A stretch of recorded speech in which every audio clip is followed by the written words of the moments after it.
आदरणीय जयराम ठाकुर जी, प्रदेश सरकार में कृषि, ग्रामीण विकास, पंचायती राज, पशुपालन मंत्री एवं कुंडलाड के लोकप्रिय विधायक आदरणीय वीरेंद्र कंवर जी, भारतीय जनता पार्टी के पूर्व रहे प्रदेश अध्यक्ष, 3 बार रहे ऊना से हमारे विधायक आदरणीय प्रधान सती जी, हमारे चिंतपूर्णी के लोकप्रिय विधायक आदरणीय बलबीर सिंह चौधरी जी, हमारे गगरेट के विधायक आदरणीय राजेश ठाकुर जी, HPSIDC के वाइस चेयरमैन प्रवक्ता आदरणीय भाई राम कुमार जी, DC महोदय, सभी सम्मानित अधिकारीगण, उपस्थित हमारे मंडल के सम्मानीय अध्यक्ष आदरणीय पाल जी, जिला के अध्यक्ष आदरणीय मनोहर जी, जिला परिषद के अध्यक्ष आदरणीय कुमारी जी, नगर परिषद ऊना के अध्यक्ष आदरणीय पुष्पा चौधरी जी, मैथपुर के अध्यक्ष आदरणीय अंजू जी। खुशी इस बात की है कि तीनों ही अध्यक्ष पद पर मेरी बहनें हैं, महिलाएं हैं, ये अपने आप में बहुत बड़ी बात है। उपस्थित मेरे सभी मोर्चे प्रकोष्ठों के भाई और बहनों, पार्टी के प्रमुख कार्यकर्ता भाई बहनों और मीडिया के सहयोगी, मैं सबसे पहले तो हमीरपुर संसदीय क्षेत्र के जिला बिलासपुर में, जिला ऊना में, ऊना विधानसभा क्षेत्र में प्रदेश के लोकप्रिय मुख्यमंत्री आदरणीय जयराम ठाकुर जी का आप सबकी ओर से और अपनी ओर से बहुत बहुत स्वागत और अभिनंदन करता हूं। मित्रों, आज 2 करोड़ नहीं, 200 करोड़ रुपए के शिलान्यास उद्घाटन करके हमारे मुल्क को दिए हैं तो माननीय मुख्यमंत्री जी। भाइयों बहनों, 250 करोड़ रुपया थोड़ा नहीं होता, 250 करोड़ वाली तालियां तुम्हारे तरह।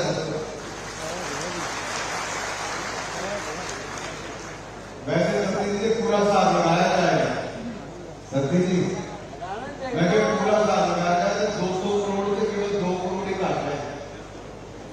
198 करोड़ तो ज्यादा पैसा आज इक्को ही दिन उद्घाटन के शिलान्यास ऊना विधानसभा में किया गया है। बहुत बहुत बधाइयां, बहुत बहुत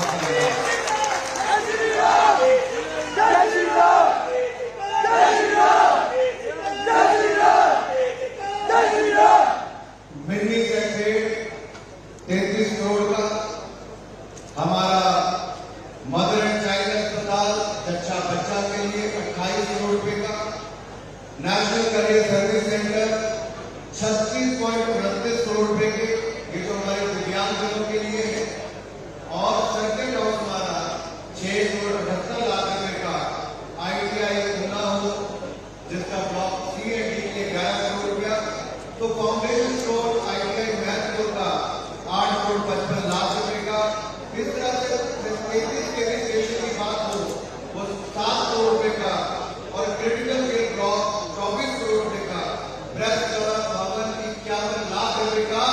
ये सारे के सारे प्रोजेक्ट जिला ऊना के नहीं, ऊना विधानसभा क्षेत्र के लिए सदर के लिए दिए हैं।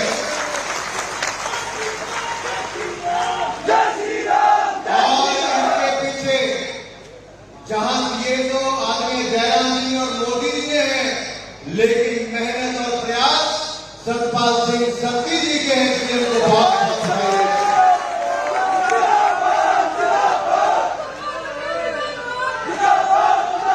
भाइयों बहनों, आदरणीय सत्ती जी ने पिछले 5 वर्षों में आपकी सेवा में कोई कमी नहीं छोड़ी। प्रदेश सरकार हो, केंद्र सरकार हो, दोनों से ही प्रोजेक्ट लाने में सत्ता ने लगातार मेहनत भी की, और ये जो PGI सेगमेंट केंद्र है, एम्स अस्पताल के हाथों को हिमाचल को मिलने के बाद संभावनाएं बहुत कम हो गई थी कि एक ही संसदीय क्षेत्र में कोई दूसरा बड़ा प्रोजेक्ट भी मिले, लेकिन सत्ता जी उस समय प्रदेश के अध्यक्ष भी थे, वीरेंद्र कंवर जी विधायक थे, हम मोदी जी से भी मिले, नड्डा जी से भी मिले, लगातार बात रखने प्रयास किए और पीजीआई का सैटेलाइट केंद्र लगभग 400 करोड़ रुपए का बनकर कहेगा और नहीं, हमारे ऊना में ही बनकर तैयार होता है।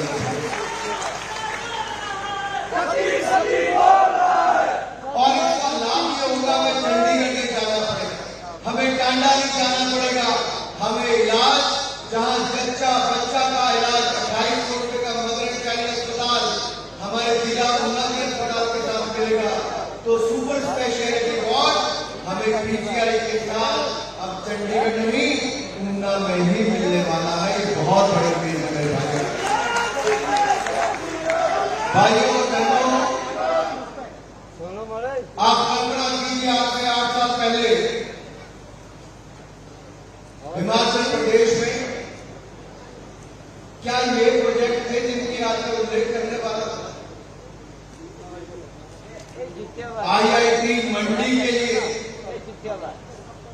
आईआईएम सिरमौर के लिए, सेंट्रल यूनिवर्सिटी देहरा और धर्मशाला के लिए, ट्रिपल आईटी हमारे स्लो के लिए, पीजीआई सैटेलाइट केंद्र हमारे ऊना के लिए और एक अस्पताल बिलासपुर के लिए, हाई इंजीनियरिंग कॉलेज बिलासपुर के लिए, मेडिकल कॉलेज हमीरपुर के लिए, ऊना से दौलतपुर की रेलवे लाइन छिंदवाड़ा तक बनाने के लिए और भानुपुरी से बिलासपुर की रेलवे लाइन बनाने के लिए 60 साल में कांग्रेस ने कुछ नहीं किया। नरेंद्र मोदी जी ने 8 साल में सारे काम करने का काम किया।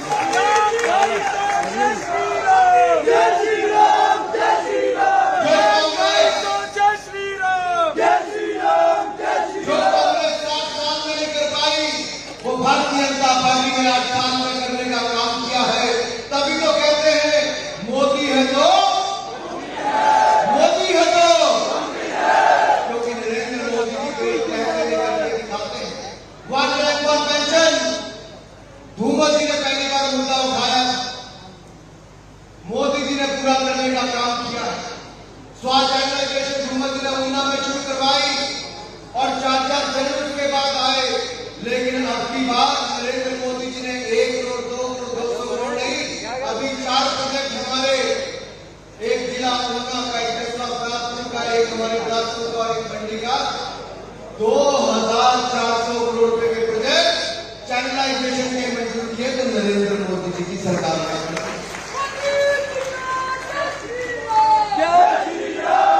मित्रों, शहर को छोड़िए, गांव में भी पानी नहीं आता। पानी की प्यास बुझाने के लिए हर घर नल से जल देने की शुरुआत मोदी सरकार ने कर दी थी और जितना पिछले 60 साल में नलके लगे थे वो कुल मिलाकर 7 लाख नलके थे। हमने 3 साल में 8,36,000 नलके पूरे हिमाचल प्रदेश में लगाने का काम किया। जहां एक और पानी के क्षेत्र में काम हुआ है, वहीं दूसरी ओर स्वास्थ्य और शिक्षा के क्षेत्र में काम भी हुआ है। पूरे देश के लिए कोविड के समय 80 करोड़ लोगों के लिए 5-5 किलो अनाज 1-2 महीने नहीं 28 महीने तक बिल्कुल मुफ्त में देने का काम नरेंद्र मोदी जी की सरकार ने किया। 28 महीने आज तक कभी नहीं हुआ। इस कोविड की बीमारी से बचाने के लिए वैक्सीन भी हिंदुस्तान में बनाई, आत्मनिर्भर भारत का सपना भी पूरा किया और 200 करोड़ वैक्सीन हम सबको मुफ्त में लगाने का काम भी नरेंद्र मोदी जी की सरकार ने किया। दूसरी वैक्सीन लगा लेंगे, लगाई वैक्सीन कितनी लगाई, हाथ खड़ा करके 2 कितने लगा लिए, दोनों हाथ खड़े कर जिन्हें मुझसे लगा ली थे मोदी जी ने ताली भी मार दी। ऐसे वाले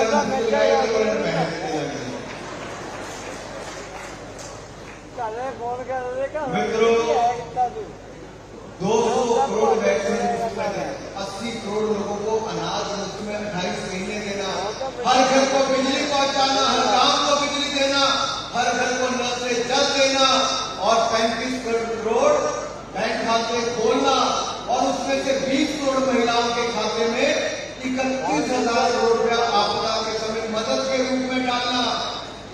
सिलेंडर रसोई गैस के मुफ्त में देना और 12 करोड़ रसोई गैस के सिलेंडर मुफ्त में कनेक्शन दिए पूरे देश में महिलाओं को।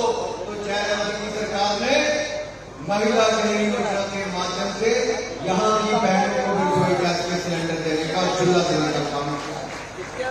60 करोड़ आयुष्मान भारत में 5-5 लाख का इलाज देने का हमने काम किया। 60 करोड़ लोग तो जो बच गए थे उनको हिमकेट में प्रदेश की सरकार, जयराम जी की सरकार कहीं पर कोई कमी नहीं छोड़ी। आप कोई क्षेत्र उठाइए, बैंक खाते हो, खाते में पैसा डालना, गरीब हो अनाज देने की बात हो, किसान हो किसान के खाते में किसान सम्मान निधि हो, फसल बीमा योजना हो या सस्ती खाद हो, हर घर बिजली हो या हर घर जल हो, या फिर हमारे नौजवानों को स्किल से लेकर शिक्षा से लेकर अब स्वास्थ्य की सुविधा देने का काम किसने किया? तो डबल इंजन की सरकार ने किया है। डबल इंजन की सरकार ने किया। और डबल इंजन की सरकार को, इस डबल इंजन की सरकार को वापस लाना है। और डबल इंजन की सरकार तभी वापस आती है जब भाई सतपाल सत्ती जी को रिकॉर्ड मतों से ऊना से जिताकर भेजेंगे। एक बार फिर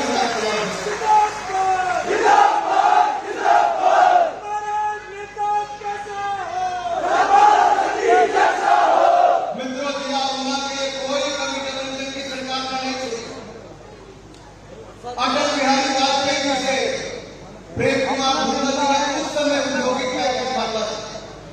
बद्दी, नालागढ़, सिरमौर के पोंडा साहब तालाब से लेकर ऊना में, डालीबाग में, गगरेट में, गैरेज में ये फैक्ट्रियां लगी तो अटल बिहारी वाजपेयी और प्रेम कुमार धूमल जी के लिए लाखों लोगों को रोजगार मिला।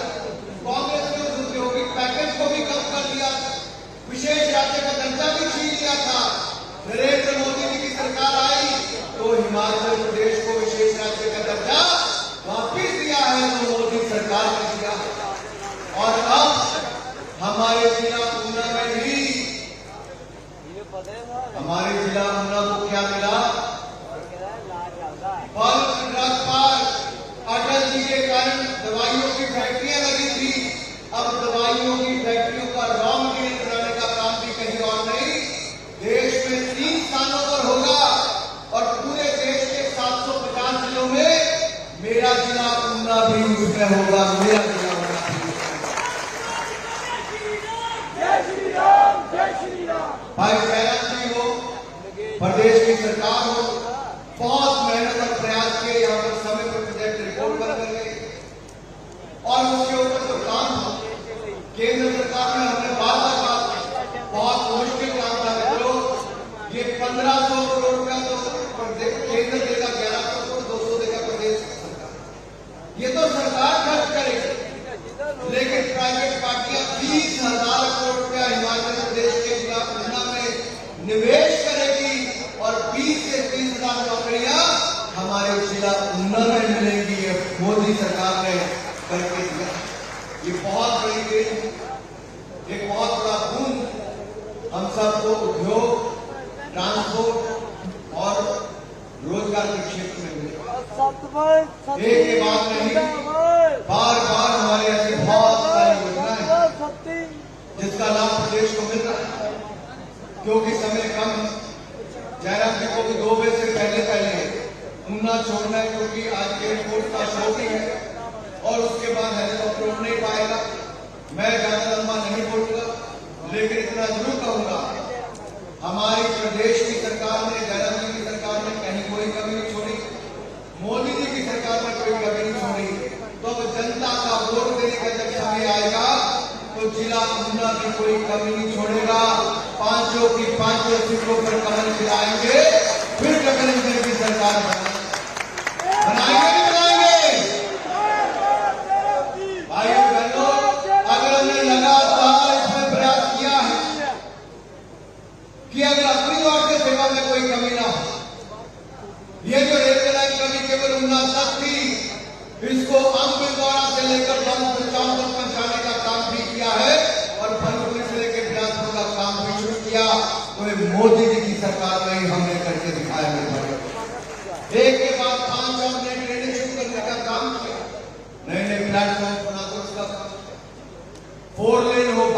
जिम्मेदारी है। हजारों करोड़ रुपया तो आज की 50,000 करोड़ रुपया की सड़कों पर खर्च किया जा रहा है।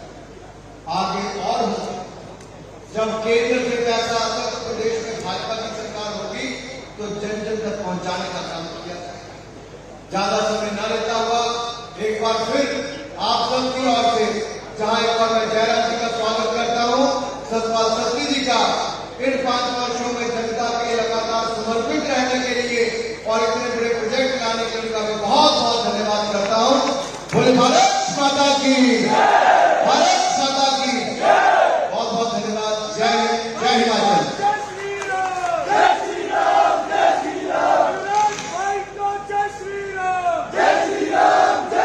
बहुत आभार माननीय। देश के मानचित्र पर गर्व और स्वाभिमान के साथ हिमाचल प्रदेश ने सक्षम, समर्थ और सशक्त राज्य के रूप में एक नया स्थान पाया है। सेवा को संकल्प बनाकर, संभावनाओं को धरातल पर उतारकर माननीय मुख्यमंत्री श्री जयराम ठाकुर जी के नेतृत्व में हिमाचल प्रदेश कदम कदम बढ़ा है।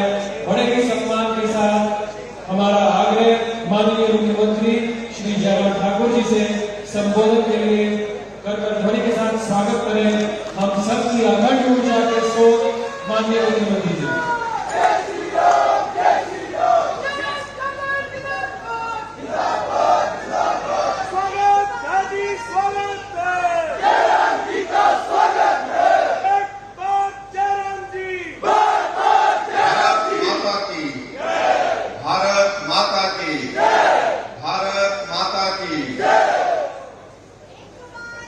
आज के इस विशेष कार्यक्रम में जो ऊना विधानसभा क्षेत्र के अंतर्गत यहां पर आयोजित किया गया है, जिनका हमने संबोधन सुना, हमीरपुर लोकसभा क्षेत्र के हमारे लोकप्रिय सांसद, केंद्र में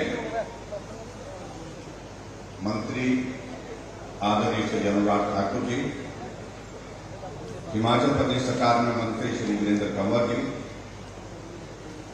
हमारे बीच में माननीय विधायक श्री बलबीर जी, हमारे बहुत पुराने साथी, पूर्व में विधायक रहे और हिमाचल प्रदेश में फाइनेंस कमीशन के हमारे चेयरमैन भाई सतपाल सिंह सत्ती जी, हमारे बीच में भाई राम कुमार जी, जिला के अध्यक्ष मनोहर जी, मंडल के अध्यक्ष हथियार जी, जिला परिषद के अध्यक्ष नीलम जी, और हमारे बीच में director ministry of labour and employment government of India से डॉक्टर शेखानंद जी भी हमारे बीच में हैं। आपका भी स्वागत है। पार्टी के हमारे साथी Rajkumar ji, deputy commissioner Una, SP Una और यहाँ उपस्थित सभी वरिष्ठ अधिकारीगण, पत्रकार मित्रों, भाइयों बहनों और नौजवान साथी, एक बार फिर से आज ऊना में आप सबके दर्शन करने का सौभाग्य प्राप्त हुआ और आप सब लोगों ने सब सारे नेतृत्व का यहाँ पर गर्मजोशी के साथ जिस तरह से अभिनंदन किया, स्वागत किया, उसके लिए आप सबका बहुत बहुत धन्यवाद। जय श्री राम, जय श्री राम, जय श्री राम। एक बार भाजपा, बार बार भाजपा, एक बार जयराम जी, बार बार जयराम जी। जो आप कह रहे हैं वो करना भी है।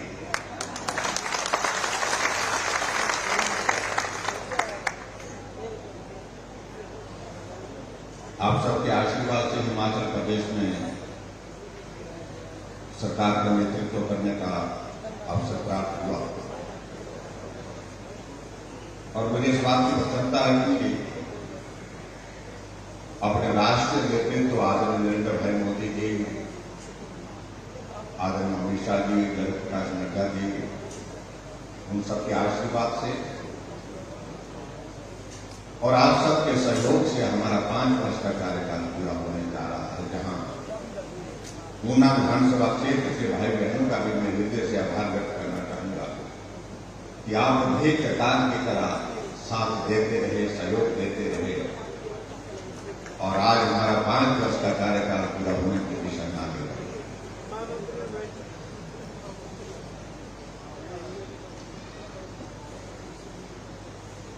जहां जिस तरह से भाई अनुराग ठाकुर जी ने अपनी बात कही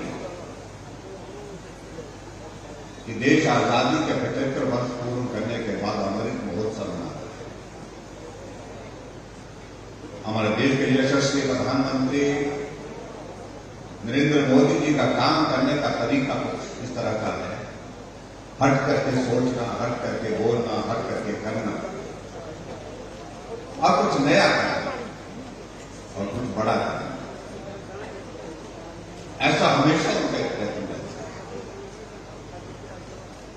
उन्होंने इस बात को सोचा कि भारत की आजादी के 75 वर्ष बीत गए और 75 वर्ष की इस यात्रा को लोगों के सामने हमको रखना चाहिए। और आज आप देख रहे हैं पूरे देश भर में नहीं, पूरी दुनिया भर में भारत की आजादी के 75 वर्ष की एक खबर पूरे दुनिया में। और हमारे लिए सौभाग्य की बात है, ये सहयोग भी है एक तरह से हिमाचल प्रदेश के भी गठन के 75 वर्ष पूरी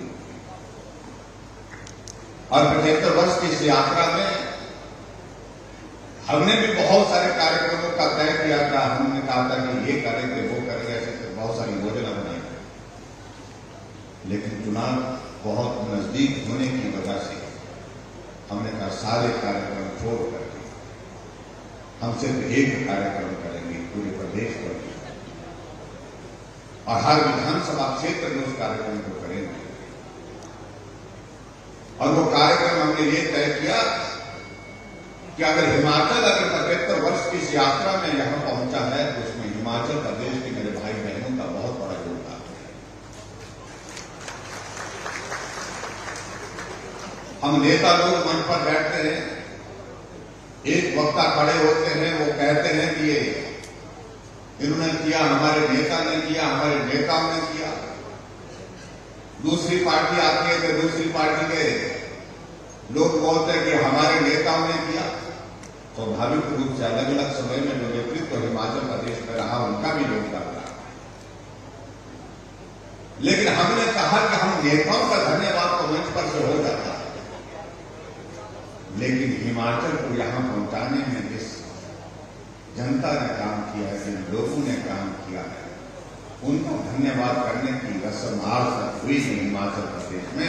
इसलिए मैंने तय किया मैं पूरे हिमाचल प्रदेश के 68 विधानसभा क्षेत्रों में जाऊंगा और पूरे हिमाचल प्रदेश में मैं हिमाचल के लोगों का आभार व्यक्त करूंगा, धन्यवाद करूंगा, जिन लोगों की वजह से हिमाचल की यात्रा का सफल होने लगा।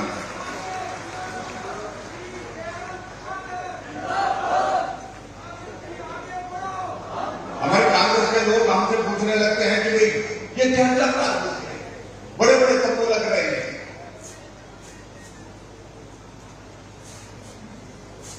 और मुख्यमंत्री जी जा रहे हैं, प्रदर्शनी लगा रहे हैं, लोगों को बुला रहे हैं, उन्हें समझ में शायद नहीं आ रहा है। हाँ, मैं हिमाचल प्रदेश में सभी जगह जा रहा हूं। 68 के 68 विधानसभा क्षेत्र में से लगभग 63 विधानसभा क्षेत्र हमने पूरे, लेकिन मैं हिमाचल प्रदेश में लोगों के बीच में जा रहा हूं। मैं इसलिए जा रहा हूं कि हिमाचल प्रदेश के 75 वर्ष की इस यात्रा में एक मजदूर का धन्यवाद करने के लिए भी जयराम ठाकुर ने एक कर्मचारी, एक किसान, एक व्यापार जिन्होंने हिमाचल को आगे बढ़ाने में अपना योगदान दिया, उनका आभार करने के लिए हम निकले। चाहे एक सेना में सिपाही है उसका योगदान, एक कर्मचारी है उसका।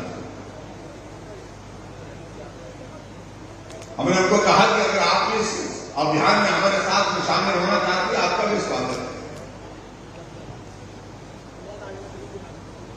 लेकिन कहने लगे नहीं, ये तो आप ही करिए।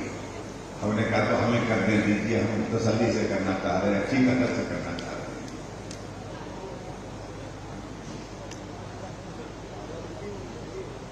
भाइयों बहनों, हमारे लिए सौभाग्य की बात है कि ऐसे दौर में आज भारत है जहां भारत को एक मजबूत नेतृत्व की जरूरत थी। उस जरूरत को पूरा किया हमारे देश के यशस्वी प्रधानमंत्री नरेंद्र मोदी।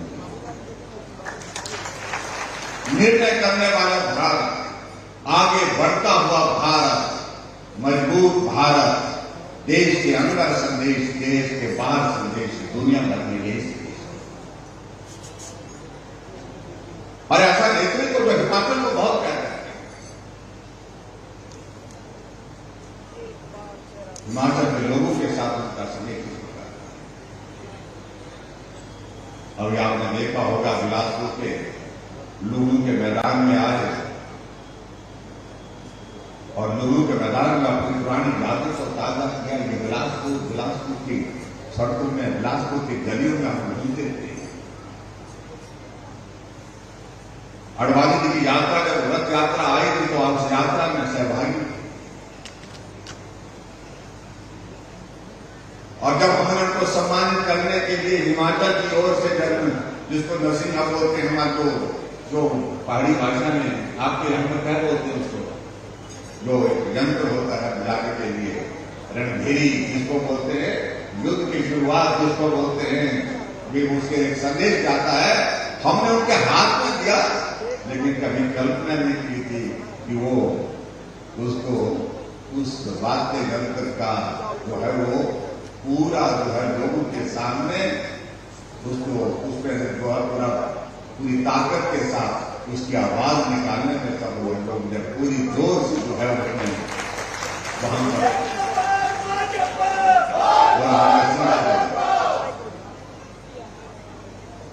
पूरे देश में पूरा अलग तरह का एक वो सारा वो दृश्य देखा कि प्रधानमंत्री जी ये भी कर सकते हैं। और उसके बाद हमारे लिए कितनी खुशी की बात है, वहां से कुल्लू गए, न सभा थी न कोई कार्यक्रम था भाषण देने का, लेकिन कुल्लू देवभूमि कुल्लू में दशहरे में रघुनाथ जी के दर्शन करने के लिए, आशीर्वाद देने के लिए वहां पर पहुंचे और वहां जाकर के रघुनाथ जी का आशीर्वाद। ये सहज रूप से कोई प्रधानमंत्री सोचता था।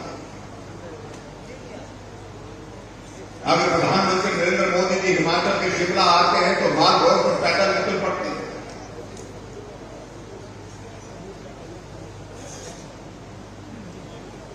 पुरानी यादें वहां पर ताजा करते हैं। कुल्लू पहुंचे तो कुल्लू में जाकर के लोगों के बीच में जाकर के उस प्रकार से जो भीड़ थी वहां पर, उस भीड़ के बीच में से जाकर के रघुनाथ जी के दर्शन करने के लिए, पूजा अर्चना के लिए पहुंचते। ये सहज बात नहीं है, सरल बात नहीं। सुरक्षा बल कहते रहे कि नहीं, इजाजत नहीं दे पाएंगे। प्रधानमंत्री जी ने कहा कि इजाजत की बात देखकर मुझे तो जाना है, मुझे तो पूजा करनी है, और जाकर के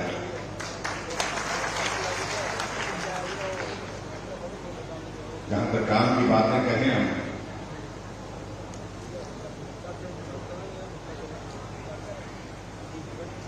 आज आपके ऊना विधानसभा क्षेत्र में यहां आना हुआ और यहां आकर के मैं देख रहा हूं 20 उद्घाटन और 6 शिलान्यास, कुल मिलाकर के 26 उद्घाटन और शिलान्यास की पट्टिका यहां पर जो है हमारे सामने यहां पर लगी। इसके लिए मैं आपको बहुत बहुत बधाई देता हूं। और उद्घाटन और शिलान्यास जो किए गए उसमें अगर हम पैसों का जिक्र करें, भाई अनुराग ठाकुर जी कह रहे थे कि एक जमाना था पहले जब 2 करोड़ पर भी सब लोग ताली बजाते थे, तो आज 200 करोड़ रुपए का उद्घाटन और शिलान्यास आपकी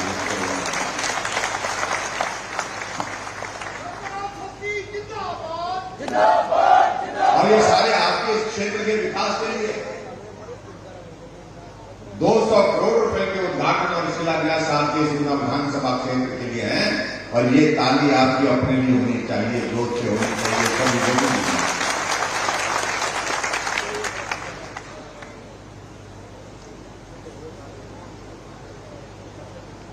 मुझे इस बात की खुशी है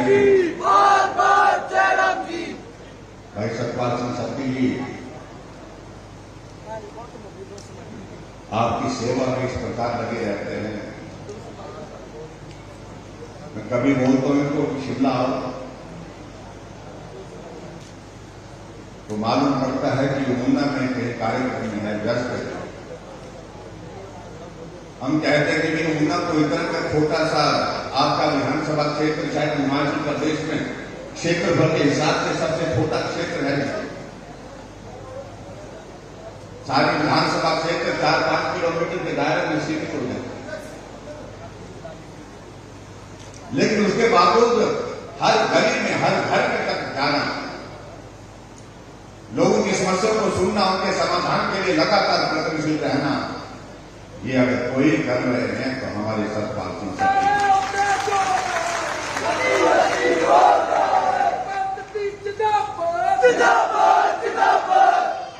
एक चीज को लेकर आपका यहां पर जो है एनसीएच के भवन का उद्घाटन 28.5 करोड़ रुपए की लागत से जो भवन बन करके तैयार किया, छोटा विषय नहीं, बहुत मैं कह सकता हूं कि एक एक चीज को अपने हाथ में से ये होना चाहिए, हर हालत में होना चाहिए। 34 करोड़ की लागत से आपका ऊना का सचिवालय, मिनी सचिवालय का भवन बनना और आज उसका उद्घाटन होना, मैं समझता हूं ये एक बहुत बड़ी उपलब्धि है ऊना के क्षेत्र, जहां सब कार्य एक ऑफिस का एक तो है छत के नीचे आपको मिलेगी, एक बहुत बड़ी आपके लिए मदद होगी और काम करने की आपका जो हमारा औद्योगिक प्रशिक्षण संस्थान ऊना के अतिरिक्त भवन का निर्माण जो है 11 करोड़ रुपए की लागत से हुआ, और बाकी चीजों का मैं जिक्र चाहे तो करूंगा। यहाँ बहुत सारी चीजें हैं, यहाँ पर 11 करोड़ 62 लाख रुपए की लागत से आपके स्लो के उस चौक का, हरोली के स्लो गांव के स्लो चौक का सौंदर्यीकरण उस पर खर्च किया, और यहाँ सर्किट हाउस में आते थे हम, सर्किट हाउस तो बहुत पुराना है, लेकिन ऊना में जहां हम सर्किट हाउस में भी बैठते थे वहां पर भी कमरों की कमी थी, इस बात को उन्होंने कहा कि नहीं यहाँ होना चाहिए, और आज हमने आपके ऊना के लिए 6 करोड़ 80 लाख की लागत से सर्किट हाउस बना करके तैयार किया, उसका उद्घाटन किया, उसके लिए भी आपको बहुत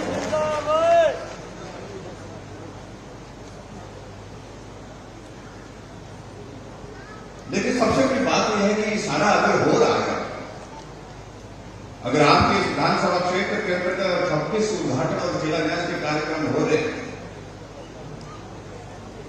इसके लिए मेहनत किसने की, परिश्रम किसने किया, किसने इसे सोचा, किसने इसके पीछे लग करके काम किया, तो नाम एक है सतपाल सिंह साहब।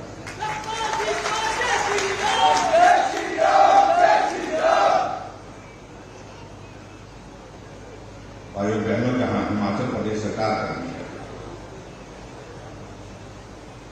हमारी सरकार का कार्यकाल 5 वर्ष का पूरा हो रहा है, हमारे कांग्रेस के मित्र बहुत शोर डाल रहे हैं, और हमारे मित्र कुछ यहां ऊना में भी ऐसे रहते हैं, वो बहुत याद करते हैं, कभी कभी हम भी उनको याद करते हैं, मालूम नहीं क्यों जल्दबाजी में सब उनको भी इतनी कहना चाह रहा,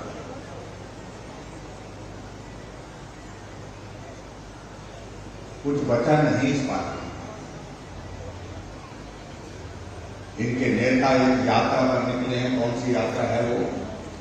भारत जोड़ो यात्रा, और कांग्रेस पार्टी के नेता कांग्रेस छोड़ो यात्रा पर।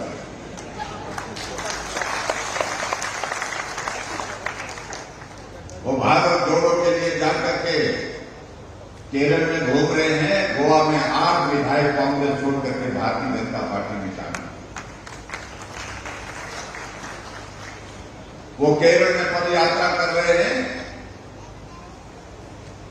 तो हिमाचल प्रदेश में उनकी कांग्रेस पार्टी के 2 वर्किंग प्रेसिडेंट कांग्रेस पार्टी छोड़ करके भारतीय जनता पार्टी में शामिल हो गए, पवन काजल और हर्ष महाजन।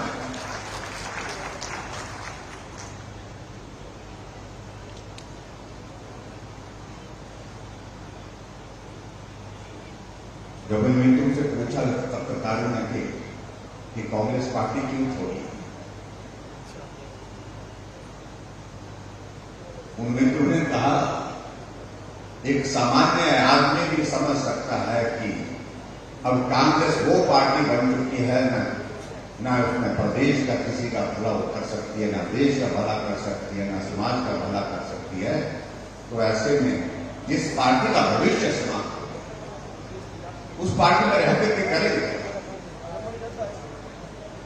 बड़ी दिलचस्प बात है, कुछ दिन पहले दिल्ली में कार्यक्रम रखा, महंगाई पर सारे देश के लोगों को बुलाया गया और राहुल गांधी ने भाषण देने के लिए खड़े और भाषण देते देते बोले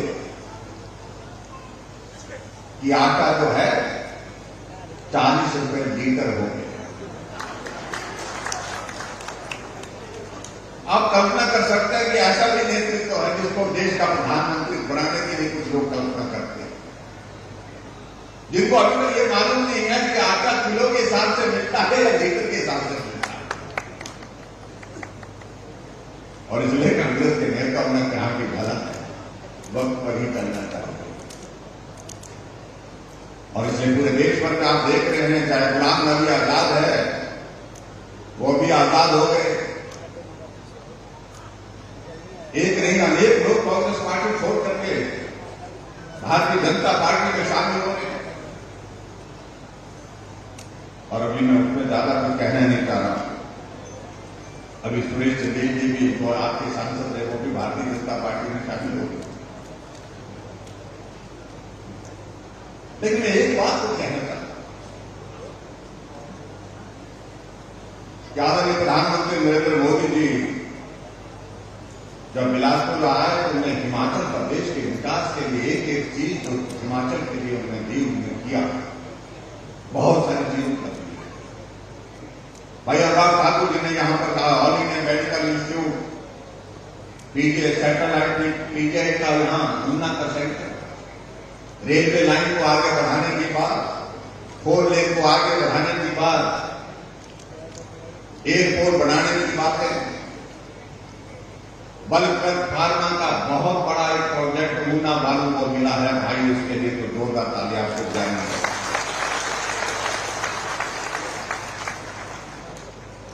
लोग कंफ्यूज हो रहे हैं, पूछ रहे हैं कि ये बल्क क्या है, होता क्या ये है, कैसा फल क्या पता है क्या है, किसके होते हैं। जब ये कोविड का दौर आया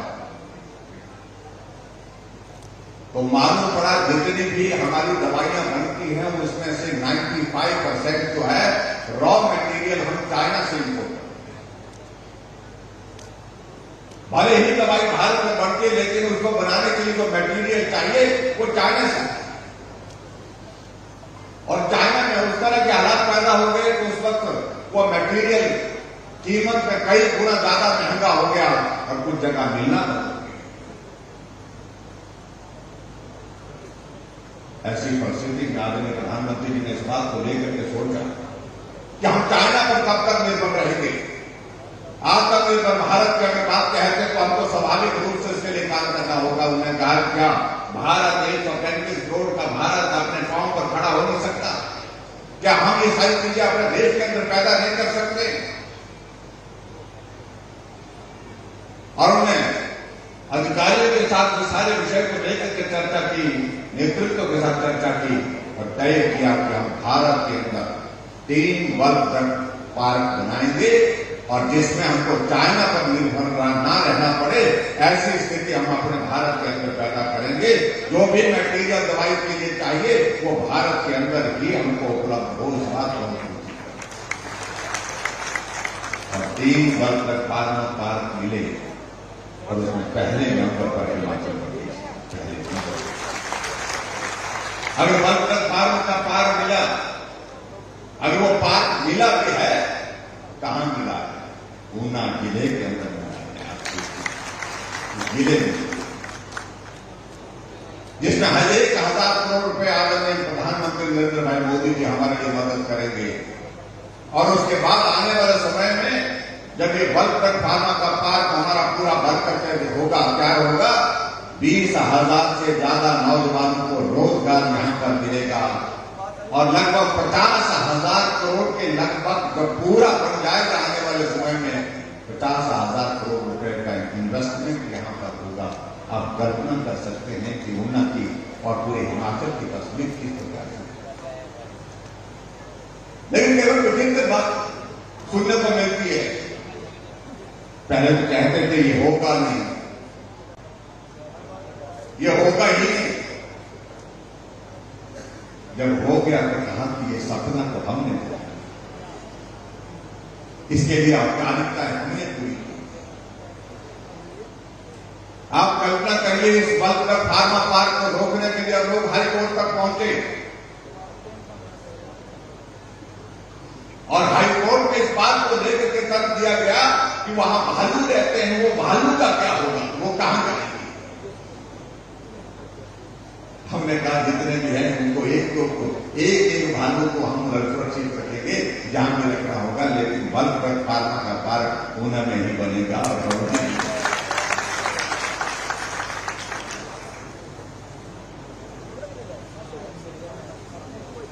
इतनी बड़ी सौगात अगर हमको मिली है ऊना जिले के लिए, मैं समझता हूं कि बहुत बड़ी बात।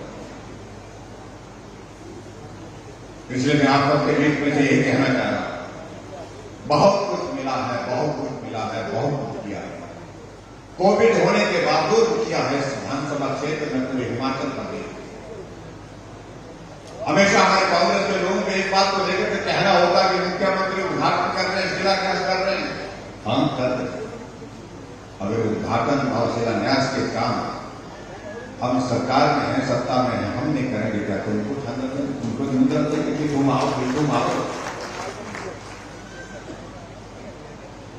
जिस काम का की आधारशिला अगर हमने रखी है, बजट उसके लिए हमने दिया है, उसके बना करके उसको हमने तैयार किया है, तो उद्घाटन भी हम करेंगे। और जिस स्कीम को हमने शुरू करने के लिए बजट प्रावधान किया है, उसका काम भी शुरू हम करेंगे। इस बात को तो समझना। लेकिन मैं आप सबके बीच में इतना दूर कहना चाहता हूं, हमारी सरकार ने गरीब आदमी के लिए काम करने की कोशिश की। हमारी महिलाओं की, बहनों की संख्या हमारी आबादी का आधा हिस्सा है, और इसलिए हमने तय किया कि महिलाएं आजकल घर का काम नहीं, घर के बाहर के काम करने के लिए निकलती है, छोटी दुकान चलाती हैं, अपना कारोबार करती हैं, कुछ नौकरी पर जाती हैं, कुछ प्राइवेट सेक्टर में काम करने के लिए जाती हैं। इसलिए उनके आने जाने का जो काम हुआ अच्छा होना चाहिए, सरल होना चाहिए। आधा किराया हमने माफ किया, आधा किराया हमने महिलाओं के लिए कहा कि आधा किराया।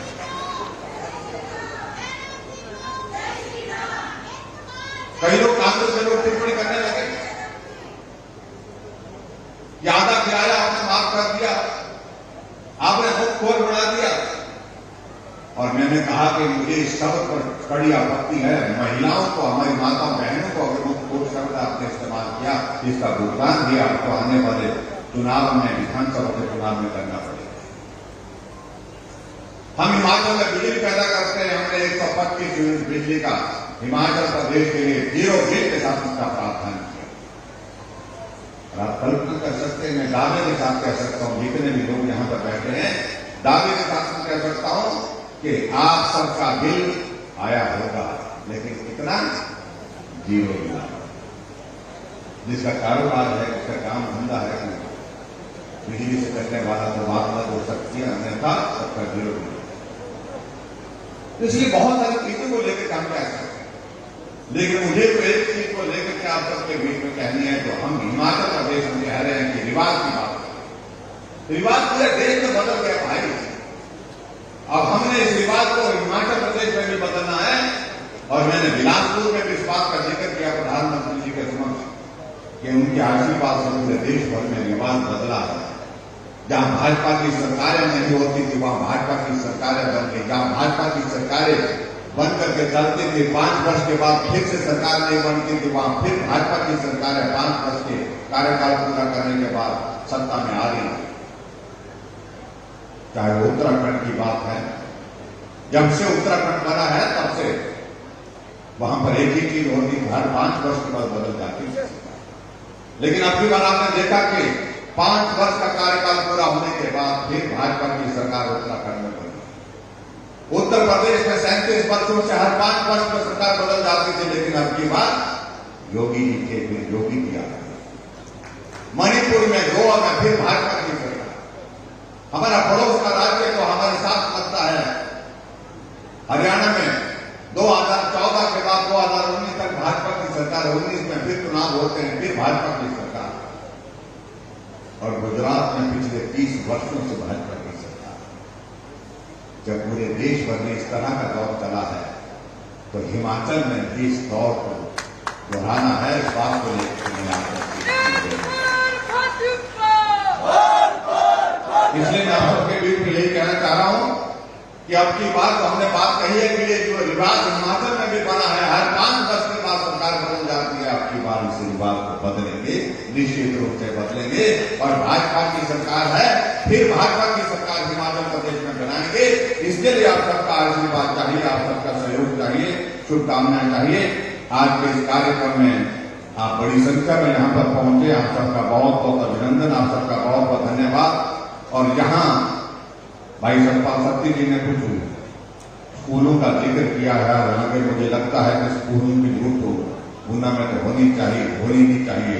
मिडिल स्कूल जलग्राम है, उसको हाई स्कूल करने की बात कहते हैं। मिडिल स्कूल बटोली है, उसको भी हाई स्कूल करने की बात कही है। प्राइमरी स्कूल जो है वो सिंगी है, लाल सिंगी है, तो उसको भी कहा कि उसको अपग्रेड करना चाहिए, मिडिल स्कूल बनाना चाहिए। और उसके साथ साथ में लाल सिंगी 1, 2 दोनों के लिए उन्हें जिक्र किया है। और उसके साथ एक पीएससी का भी जिक्र किया हुआ उन्होंने, और वो पीएससी ग्राम पंचायत नंगराम में वहां पर बनाने की बात कही है। मैं इन सारी चीजों को लेकर के एक जगह में साइंस की क्लासेस कहा है, सीनियर सेकेंडरी स्कूल कुठार कला में, और उसके बाद कॉमर्स की क्लासेस यहाँ पर छत्तीसगढ़ वहां पर भी उन्होंने कहा है। तो ये सारी चीजों को लेकर के, ये नॉर्म के मुताबिक सारी चीजें मुझे लगता है ठीक होनी चाहिए, ठीक होंगी, और ठीक होती हैं तो हम इन सारी चीजों को स्वीकार करते हैं। और मैं कोशिश करूंगा, क्योंकि अब समय हम चुनाव आचार संहिता के बहुत करीब है, लेकिन मैं फिर भी कोशिश करूंगा उससे पहले इन सारी चीजों को पूरा करूँ। ये मैं आपके बीच में कहना चाहता हूँ। और दूसरी बात मुझे आप सबसे एक बात करनी,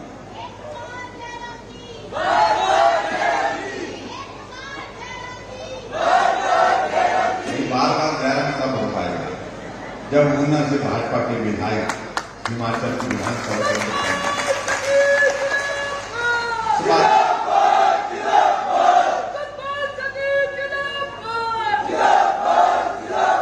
पिछली बार तो हो गया सो हो गया, लेकिन आपकी बात हर हालत में ऊना से विधायक भाजपा का हिमाचल की विधानसभा बनना चाहिए।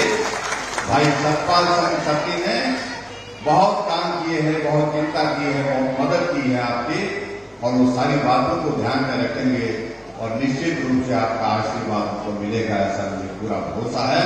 मैं आश्वस्त होकर के, विश्वस्त होकर के जा रहा हूं कि आपकी बात हिमाचल प्रदेश सरकार जब भारतीय जनता पार्टी की बनेगी फिर से, तो उसमें ऊना से आपका भाजपा का विधायक भी हिमाचल प्रदेश सरकार में होंगे।